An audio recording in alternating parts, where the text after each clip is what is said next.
Thank you, Pastor Dennis. I'm extremely delighted to be here this afternoon. Batiin ko lang po kayo ng Happy New Year sa inyong lahat. And again, thank you, Pastor Dennis, for that introduction. Appreciate also Pastor Lloyd for allowing me to speak today or this afternoon. And it's always a joy for me to be able to share our passion, our heart for missions, and also one of the things that I'm also thankful is why I'm also here personally is because of the partnership that you have in reaching the nations. And I have a few conversations with Pastor Lloyd, and I was deeply encouraged because of you have a senior pastor whose burden, whose heart is for the nations, and so parang kindred spirit, okay, with all of you. And how many of you are grateful for the leaders? You're the leaders of the church. And come on, just give them a hand. I'm telling you, we're not just they're not just sharing and preaching the word of God, but also really imparting their heart to all of you, particularly when it comes to missions. And sorry po, medyo bias ako talaga kasi missionary ako eh. And if you look at my heart, if you open my heart, you will be able to see, nations, okay, or missions in my blood, okay. So I would like to introduce first my family. I would like to show you the picture of my family. And all right, so there you go. So next to me is my oldest daughter. She's 26, and her name is Andy. And right after her is my wife Marielle, and Hannah Catrell. Then our youngest is Jillian Audrey. Tatlong babae po yan, 3 girls. So paligiran ako ng mga babae sa family. But anyway, all of them, all our daughters grew up in missions. Okay, nung pumunta lang po sila, bumalik sila sa Philippines nung college na sila, okay, yung university. And my wife and I are still serving in Macau. We've been there for 15 years already. And what a joy really seeing what God is doing also in the ministry that we have started in Macau. And we're able to start another church. We call it City Light Church. Okay, kung kami po nasa downtown Macau, yung City Light naman nasa other side, okay, sa Taipa. Okay, if you're familiar, how many of you here you've been to Macau? Oh, okay, there's quite few of you who's here this afternoon. And again, we're grateful because of what God is doing, particularly among the young people. And we've seen a lot of growth in our campus ministry. And pakita lang ko lang po yung next na picture natin. Okay, kasi one of them is from Baliwag. Okay, si Christian. Okay, Christian Ong. Okay, yung mother niya nandito. Ayan po si Christian standing there on that side. Okay, siya from Baliwag. And also Mary. By the way, Mary, she's wearing, what's that? Okay, brown. Okay, si Mary, yung family niya from Baliwag as well. Okay, yan po yung staff namin, staff ng Every Nation Macau, not counting the staff of City Light Church. And si Christian po, and our campus ministers are so effective and really busy about the ministry that they're doing and reaching the next generation.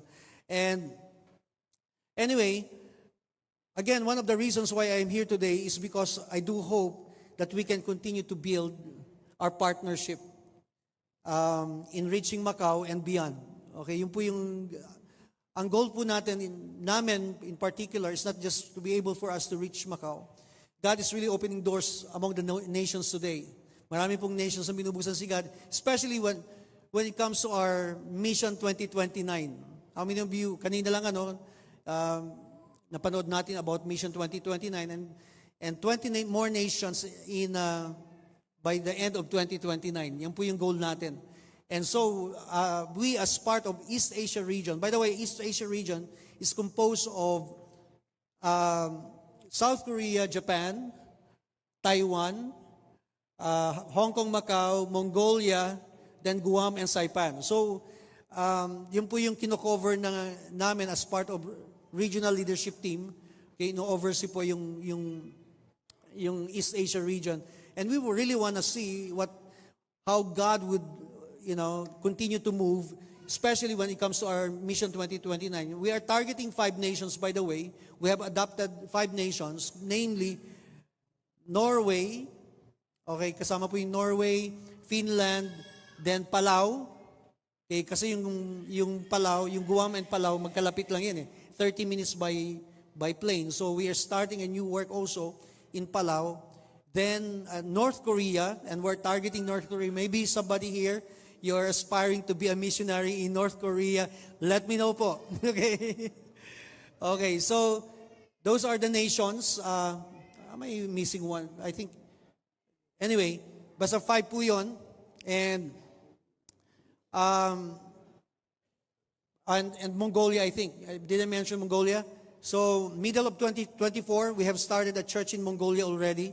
And we have ongoing church plants also in Macau, or yung pang third na ano po natin, na church. And also, we are starting in Hong Kong. So, another church in Hong Kong, in Tung Chung. If you're familiar sa Hong Kong po, we're starting another one also. So, why did I share all this? Because it's important for us to continue to remind ourselves of God's vision of reaching the campus, reaching the nations. Amen?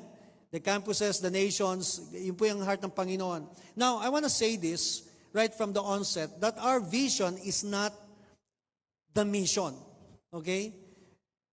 Our vision is not the mission. Meaning, we do not sell our vision of church planting, campus ministry, and world missions to others. Okay, although, of course, that's our heart. Our heart is to, kaya nga po tinatawag natin crown jewels, because yun po yung heart natin, to be able to penetrate the campuses, to be able to reach the nations. But then again, hindi po yung pinaka bottom line natin. Okay, we reach the nations through the gospel. Everybody say, gospel. And make those respond to be disciples of Jesus. That is our mission. Okay? Yun po yung gusto natin mangyari, that the Word of God or the gospel of God will transform the hearts of the people from every nation. Now, let me go back again to what we have read earlier from John chapter 20. Just to give you a little bit of background of John chapter 20, if you look at this, almost the entire chapter was dedicated to describe what happened after the resurrection of Jesus.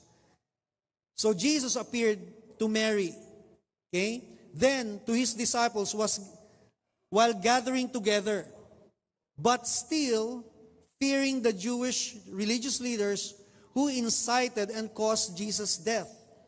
So imagine the kind of tension between their excitement to see Jesus, but at the same time fearing for their safety because they're being persecuted by the religious leaders. All right?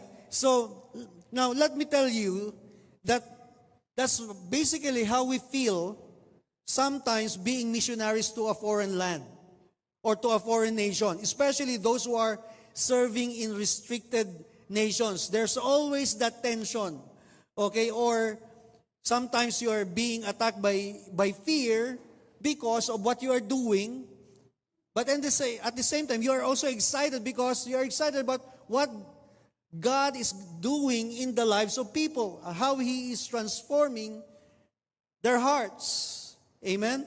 So despite the challenges of missions, question is what propels us to remain committed to go and reach the nations. And here are the reasons why we go to the nations despite of many challenges. First is I will call unfinished business. Can you say that with me? Unfinished business. In verse 21 again of John chapter 20, it says here, Jesus said to them again, "Peace be with you. As the Father has sent me, even so I am sending you." Now, this is a powerful and important statement from Jesus. Why? Now, when you look at the implication, what's the implication of Jesus' statement? That God's mission is not yet completed. It must continue. That's why, I remember several years ago, we have this, I think, series or statement that says, the mission continues, something like that.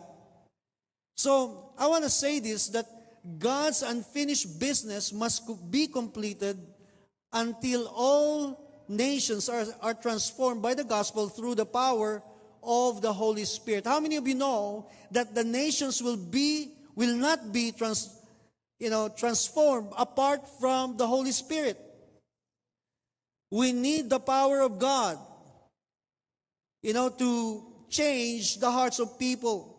So then, we have been commissioned to carry out God's plan and finish the task of reaching the nations. Now, I like to read from 2 Corinthians 5:18-20. It says here, "All this is from God, who reconciled us to himself through Christ and gave us the ministry of reconciliation, that God was reconciling the world to himself in Christ, not counting people's sins against them, and he has committed to us the message of reconciliation. We are therefore Christ's ambassadors, as though God were making his appeal through us. We implore you on Christ's behalf, be reconciled to God." Now, how many times the word "us"? When Paul wrote this, epistle to the church in Corinth, he was telling them, he wasn't telling them, or he wasn't telling only a few people about being ambassador, being minister of reconciliation. He was telling everybody. And therefore, it's like, God telling us that the assignment is for all of us. Amen? This assignment that God, handed to us as a body of Christ. Hindi lang po yan yung selected few, but for all of us. So God entrusted this ministry, the ministry of reconciliation, as God is reconciling men to himself. Now, the challenge most Christians face when it comes to missions is they believe in it in principle, but neglect it in practice. Karamihan po sa atin dito, marami na tayong alam about missions. Marami na tayong messages that we have heard about going to the nations. But in principle. But in practice, we are not really up to it. All right? Look at this. According to a survey conducted years ago, sabi dito, 95% of all Christians have never won a soul to Christ. Again, this is survey that was conducted. Totoong survey po to. Then 80% of all Christians do not consistently witness for Christ. Less than 2% are involved in the ministry of evangelism, and 71% do not give toward the financing of the Great Commission. But of course, as a ministry, that's the reason why we are trying to change that. Amen? And please, wag po tayong wag tayong magsawa na pakinggan kung ano ang sinasabi ng Panginoon, especially when it comes to missions. When it comes to God's purpose and His plan for the world. Because God's heart is for the lost. How many of you understand that? That God's heart, God's very heart is for the lost. That's why when you read the book of Revelations, in chapter 7, it says there that when John had a vision of heaven. It's like open vision. He saw himself in heaven, standing before the throne, and he saw people from every tribes and nations and languages coming before the Lord, wearing robes, worshiping God. Now, what is the implication of that vision in the first place? Bakit pinakita ng Panginoon yon? Of course, it's not just to entertain. It's not to entertain John, but to show John his heart. Because God's heart beats for the nations. God's heart is for the people of every nation. So question is, how is the world today if the churches are actively doing missions? Imagine if all the churches would collaborate together to do missions, what would happen to the world today? And so, how can we address the problem in missions, knowing that, of course, we're still shortage when it comes to mission? Ano po dapat nating gawin? So that leads me to my second point, which is game changer. Everybody say game changer. Now in verse 22, John 20, and it says here, and when he had said this, he breathed on them and said to them, receive the Holy Spirit. Receive the Holy Spirit. You see, God empowers his disciples to reach the nations. God empowers us to be able for us to carry out God's purpose to the nations. I remember, I was sharing this morning. I got converted because of a personal encounter with God. I used to be very religious. At one point, I want to be a priest. I was the next in line, actually, in the family. I used to have an uncle who is a bishop, and the other one a priest. My uncle, who's uncle priest, he is the one who took me and recruited me since grade school. Grade 3, I was already part na ako ng kumbento, no? Lagi ko nasa kumbento kasi I was there being discipled by my uncle. And the plan is after I graduate high school, I will go straight to the seminary. So that's the plan. Until my dad, of course, after I graduated high school, he said, no, you can't. You can still serve God. My dad said, my dad is really wise and strong. He said, you can still serve in the church, but still having your own family and work somewhere else. Yun yung ng daddy ko eh. And that's why hindi ko talaga na-pursue yung dream ko. So I was really disappointed. So I turned out, I chase or find another career. So iba yung pinurso ko in college. But right after I graduated in college, I had a personal encounter with God. My brother, who became a Christian in the family first, started inviting me to the church. He started sharing the gospel to me, but I would always say no. I would always, at many times, ako yung naging persecutor niya. I would engage him in a debate. Okay, ako talaga yung medyo. Then after my brother got saved, the next one, my elder sister. So yun yung naging Then after that, so one of those nights after my graduation, God spoke to me while I was in my bedroom with my brother.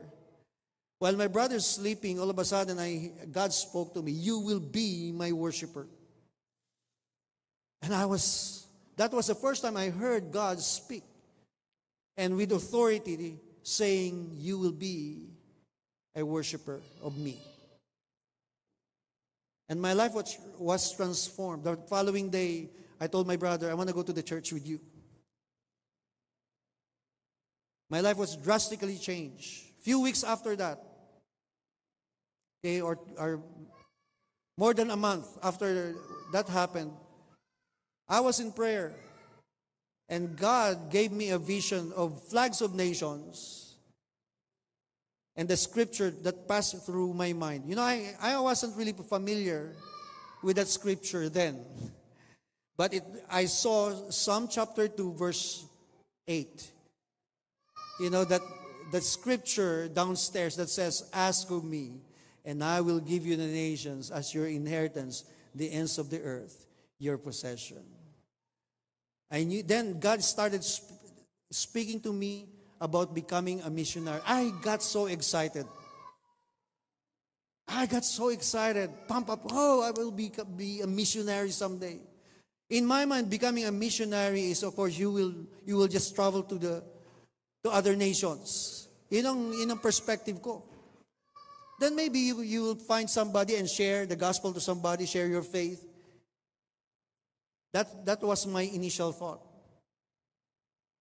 Until God really started showing me that it's more than that. You are called to build churches or to start churches, plant new churches. But then again, it was my obedience that really propelled me to go to the mission field. You see, the vision changed the trajectory of my life. That after 3 years of my conversion, I became a missionary, first to Latvia, as was mentioned by Pastor Dennis earlier. You see, God is really looking for people who will respond and who are available to be used of Him. That's why this afternoon when we were singing that song, Available. How many of you here are making yourself available for God? Come on. Hallelujah. I have a recommendation. Don't resist. Don't say no. You know, I've been serving the ministry for 33 years. And all I can say, it's worth it. You know, it's not easy because there are a lot of ups and downs. But then again, when you think about the fruit, when you think about what God is doing, it's worth it. Thank God.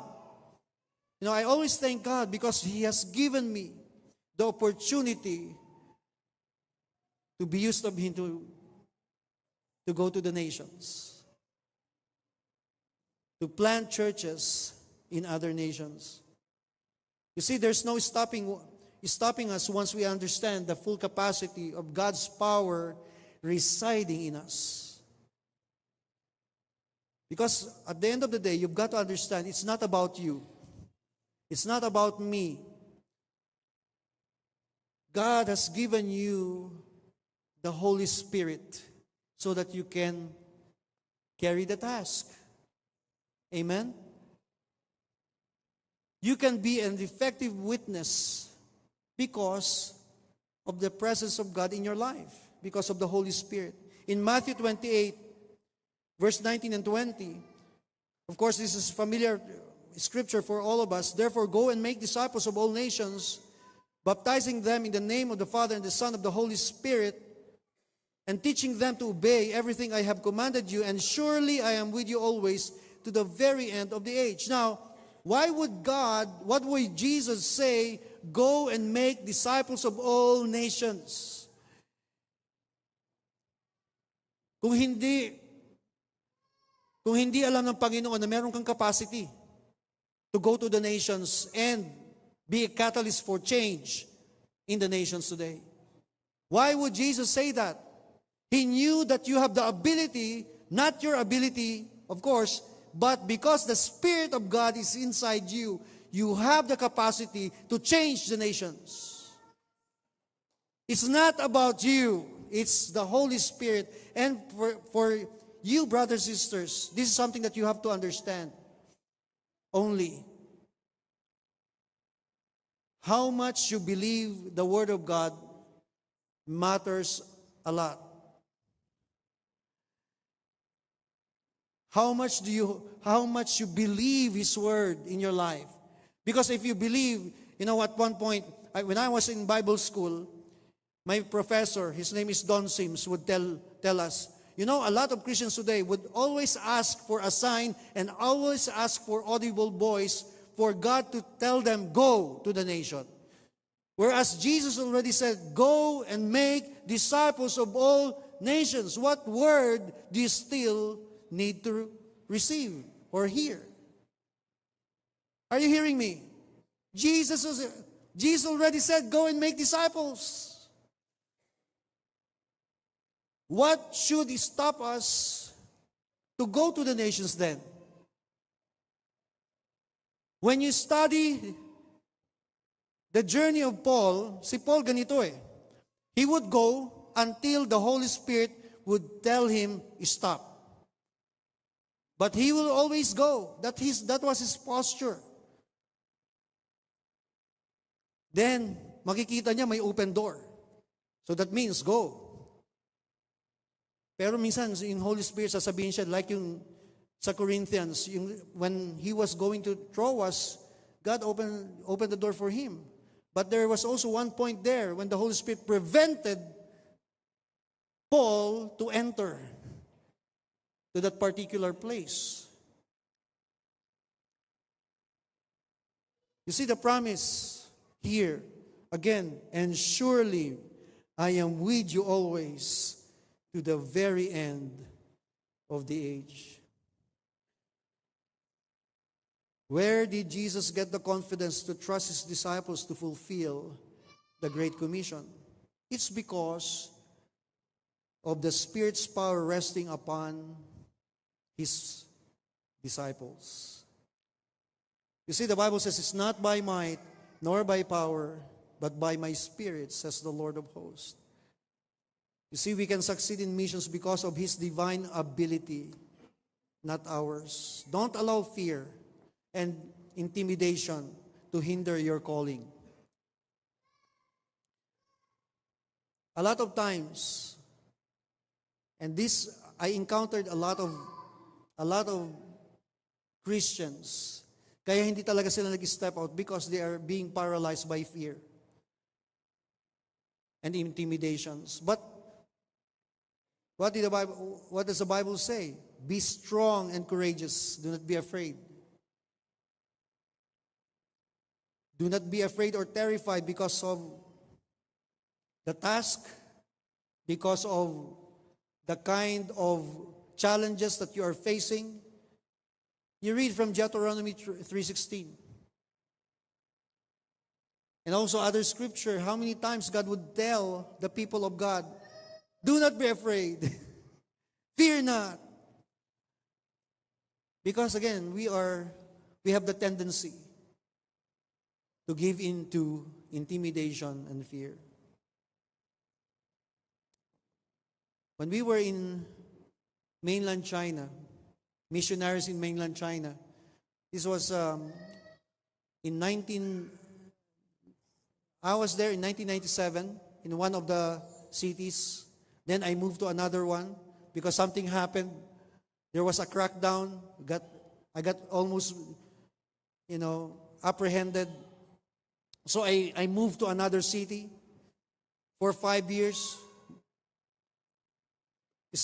We started underground churches or underground church. But, despite of all the persecution, God protected us. We have seen the hand of God protecting us from the hands of the authorities. You see, the enemy might set a trap for us, but God will always dare to protect us. So respond to God's calling and use all the gifts that God has given you to reach the nations. So God empowers us by the Spirit and sends us with a mission to change the world. You see, God will use you as you make yourself available to Him. Amen? Okay. So my next The next one is turning point. Acts chapter 2, this will be my last point. 37, 38, and verse 41. It says here, when the people heard this, they were cut to the heart and said to Peter and the other apostles, brothers, what shall we do? Peter replied, repent and be baptized, every one of you, in the name of Jesus Christ for the forgiveness of your sins, and you will receive the gift of the Holy Spirit. In verse 41, those who accepted his message were baptized, and about 3,000 were added to their number that day. So do you know what happens in missions when the gospel is preached and the power of the Spirit is demonstrated? What happened? There's a turning point. There will always be a turning point in the lives of people because God's mighty work. You know, I've been pounding on this because we have to realize, again, our part is just to obey and respond to the call of God. But as you respond, you will see the grace of God working through you and in the ministry that God has entrusted you. Lives of people will be changed. And to be honest, it's what we expect as we go. Of course, we don't go to a particular nation without really expecting that your ministry will be fruitful. Lagi po nating iniisip na laging may result yan. Amen? And we, of course, that is our faith. We expect that God will really move in the lives of people as we go. We want to see people transform and nations change. And here's what is important. It is impossible to succeed in missions without the power of the Holy Spirit. Let me say that again. It is impossible to succeed in what we do in missions apart from the power of the Holy Spirit. I won't last long as a missionary if there's no fruit to what we're doing in missions.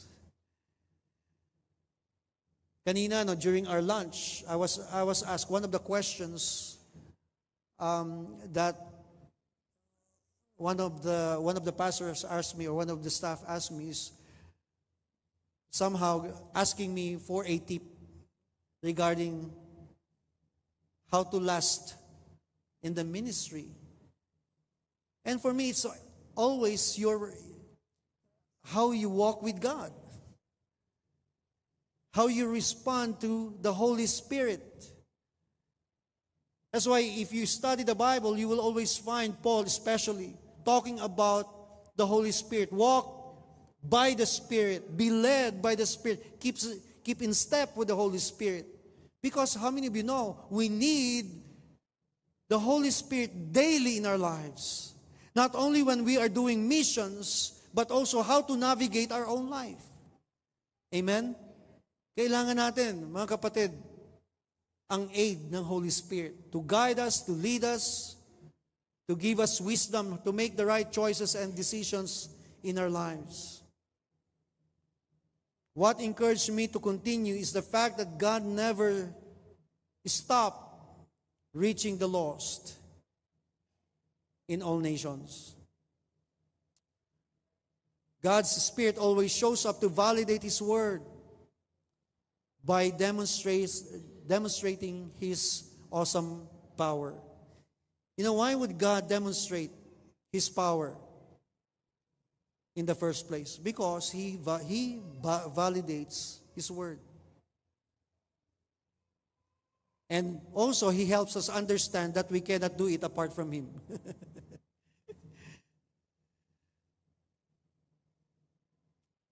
Because our own strength and ability won't produce result and change lives. You've got to tap in always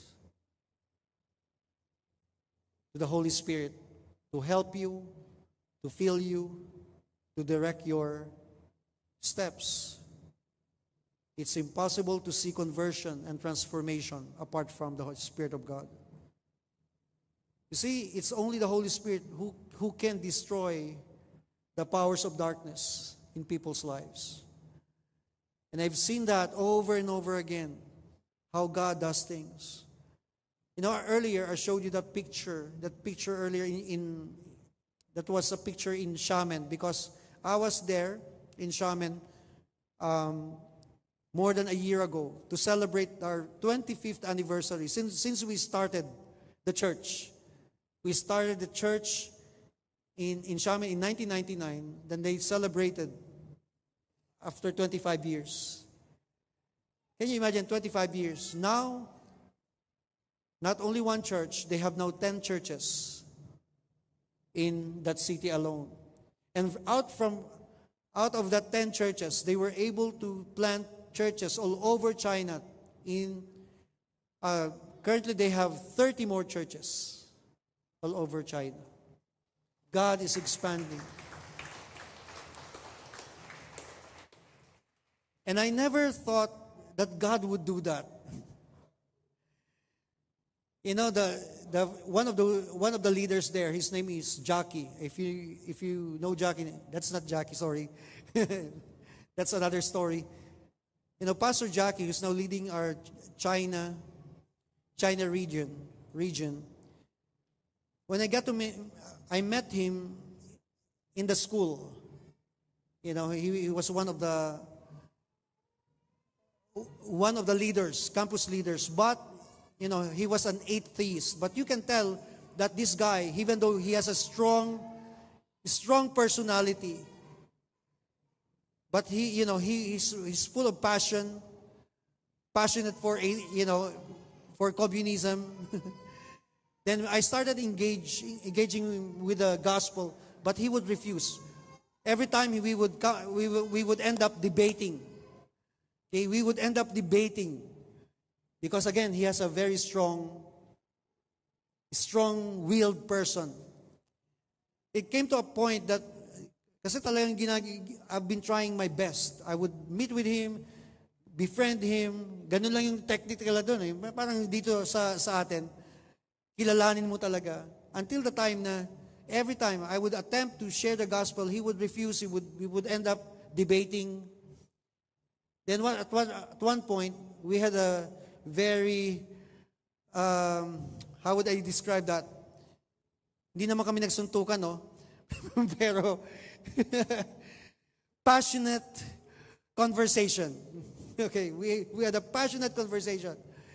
And I was so discouraged after that.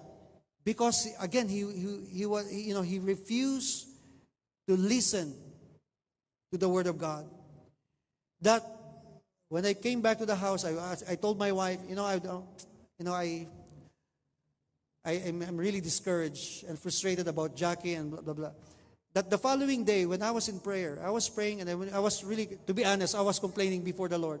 And I was telling the Lord, I don't want to do anything anymore to this man. You know, he mocked you, he rejected you, blah, blah, blah. I was telling God, I was complaining. And all of a sudden, God spoke to me. You know, I heard God, and God said, don't stop. His time will come.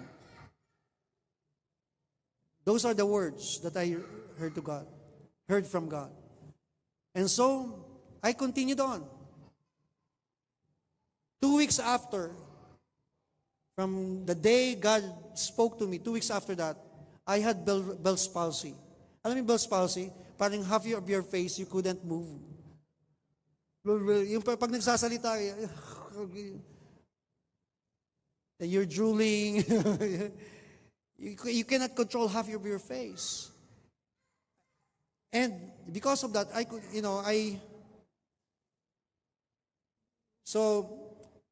asked Jackie to come over to help me. And we went to the hospital. Then when we came back from the hospital, because I couldn't talk to him straight because of my condition, I asked him to watch dati, ano pa yun eh, DVD, VCD. Remember VCD? Still remember that? VCD. So, Yung VCD yun, may tatlong Christian testimonies. Three Chinese Christians who shared their testimony. So I asked him to watch. So while he was watching, I went inside the room because I told him I want to rest for a while. So while resting, you can watch. So I went inside, and while he was watching, I started praying for him. Lord, let this be the day. You said that his time will come. When I left the room, 40 minutes after, I was in prayer. Then when I came out, I saw him. Towards the end of the video, there was like an altar call. And I saw him, he was weeping. He responded to God. And his life was changed. It was the work of the Holy Spirit. I didn't do anything about it. Remember, I had Bible spouse. I wish I can tell you, I was preaching to him when he received Jesus. But I did not. I was inside the room, but I was praying for him. Because I heard God saying his time will come. And look what happened now. That guy, I tell you what, he's one of the most passionate Christians I ever met.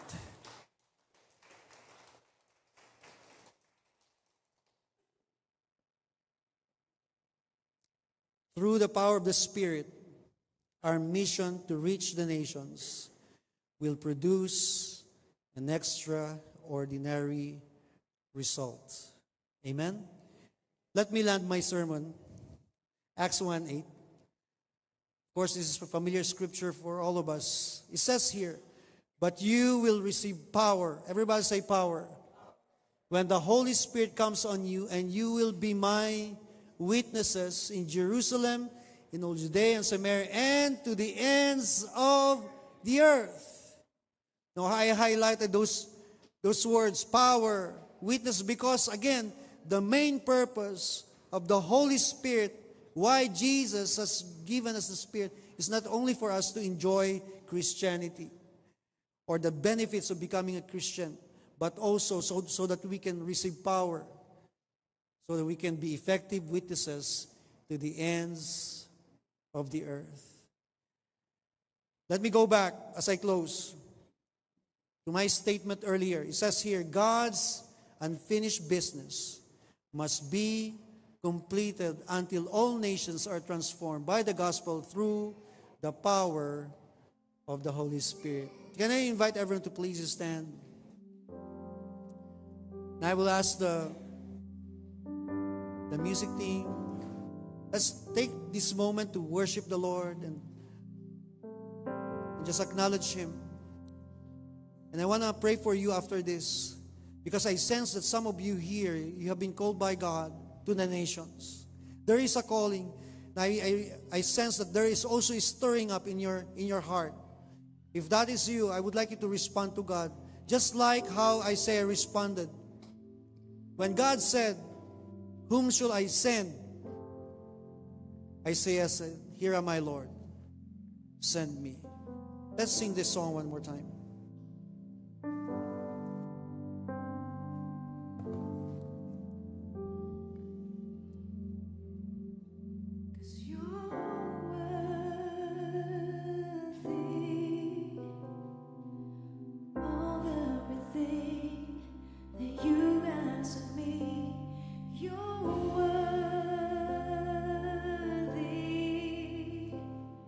My whole life will be my one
Praise God. I want to take a moment to pray for those of you feel like you're called by God to go to the nations. I just want to pray a prayer of prayer for you, prayer impartation to those of you who are called to go to the nations. If you are that person, just can you raise your hand? I want to take a moment to pray for you. Hallelujah. Yes, yes. Yes, Lord. Thank you, God. Let me just quickly pray. Father, thank you for these people. Thank you, God, for the heart that you have given him to go to the nations.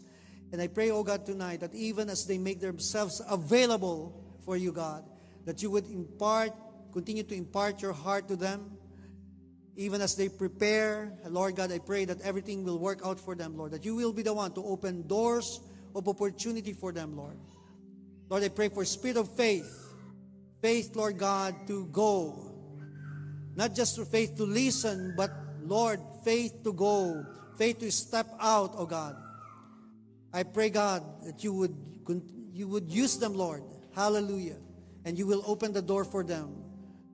Lord God, as they, again, dedicate themselves, Lord, to go to the nations. In Jesus' name, amen, amen. How many of you appreciate yung senior sa ating word ni Pastor Gio? Come on now, let's give a clap of praise. Alam niyo po, no? From the message that I got from Pastor Gio, gusto ko sabihin sa atin lahat, no? We are Christians today. Tignan mo yung katabi mo, no? All of us are Christians today because of what happened during the first Easter. Yung ating pong, yung senior po sa atin. Because they were available, empowered by the Spirit. There was an unfinished business and there was a turning point. We can trace our Christianity all the way back to that first Easter. Yun nangyari pong yun. Kung di nangyari, just think about it, no? Kung di nangyari yun, that they were not available, they were still enveloped and locked in that room in fear, what would have happened? None of this will be possible. So with that thought, meron pa tayong i-request kay Pastor Gio. No, alam niyo po, we are so blessed that we are sending three more leaders dito sa ating church na mag-aaral po, no? And I'm going to call them. Si Coach Dalia, if you're here. Yeah, it's Coach Dalia, Coach Rainiel, and also kay Coach Cristia. And I'd like to call Pastor Gio here. Kung pwede po, Pastor Gio, no, to pray for them so that we can take advantage not only of your available time, but also, sa tingin ko, may anointing grace na available kay Pastor Gio. So, I'd like for us to join Pastor Gio as he leads prayer in sending up. Si Coach Dalia will be, tapos na yan ng campus, School of Campus Ministry, but she's going back to school, this time in the School of World Missions, while si Coach Cristia and si Rainiel, they're going to schooling, Church of Campus Ministry. So, Pastor Gio, do the honors.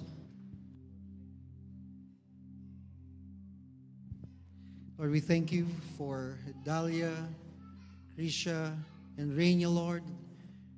Thank you, God, for how you have moved in their hearts. Thank you, God, for the calling that they have received from you, and how you have also summoned them, Lord, to respond to your call. And I pray, God, that you would continue to envelope them, Lord, with your grace, that as they step into this season of their lives, Lord, that there will be so much grace and there will be fruitfulness, Lord. And Lord, thank you because you will be the one, oh God, to continue to lead them. That you will continue, God, to guide every step, Lord, that they take. Even as your word declares that the steps of the righteous being ordered by the Lord. And I pray, oh God, that as you continue to shape them, Lord, God, there will also be more open doors for them, Lord. Lord, to the campuses, to the nations, Lord, so be it, Lord. That's their response, Lord. Use them, Lord. And I pray, God, that you would really maximize each one of them, Lord, to the potential that you have given them, Lord. I pray, oh God, that you would continually also provide for all their needs. Continue also to, Lord, cover them with your protection. Lord, thank you once again for these men and women of God that you have raised up from this church. In Jesus' name, amen. Amen.